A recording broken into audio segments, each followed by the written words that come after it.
अस्सलाम वालेकुम वरहमतुल्लाहि वबरकातुह।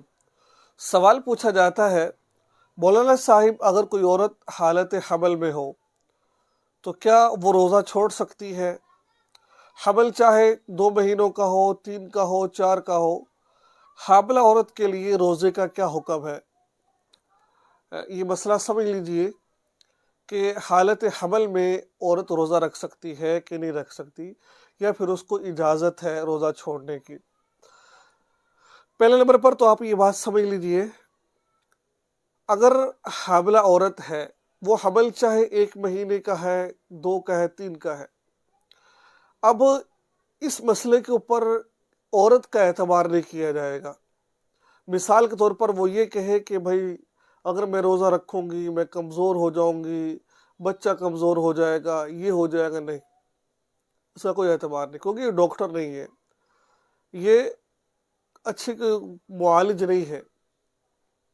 अब इसका जो एतबार किया जाएगा वो डॉक्टर का एतबार किया जाएगा, जो उसका डॉक्टर है, और डॉक्टर भी वो वाला जो दीनदार डॉक्टर है, जो इस्लामिक डॉक्टर है, उससे पूछा जाएगा कि देखिए डॉक्टर साहब, मेरा 4था महीना चल रहा है, 5वां महीना है, क्या मैं रोज़ा छोड़ सकती हूँ, रोज़ा रख सकती हूँ, कि रोज़ा छोड़ दूँ मैं?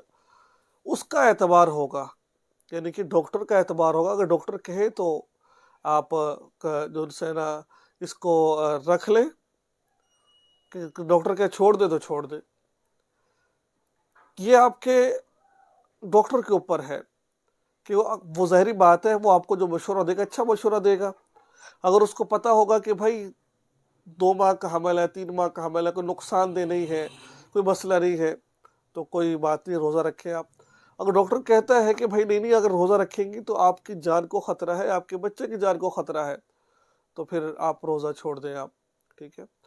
क्योंकि आजकल देखा गया है, जो ये ठंडा मौसम चल रहा है, तो इसमें मैं ये समझता हूँ कि रोज़ा रख लेना चाहिए, रोज़ा छोड़ना नहीं चाहिए, क्योंकि रमज़ान का एक रोज़े की जो कदर व कीमत है, अगर इंसान रमज़ान के एक रोज़ा छोड़ दे, सारी ज़िंदगी रोज़े रखता रहे, रमज़ान के एक रोज़े के बराबर भी उसका सवाब नहीं पहुँच सकता।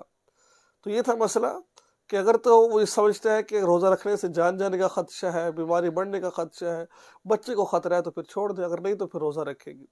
तो आप याद रखिए, चैनल को सब्सक्राइब कर लीजिए और इस वीडियो को आगे शेयर ज़रूर कीजिएगा। अस्सलाम वालेकुम रहमतुल्लाहि व बरकातुहू।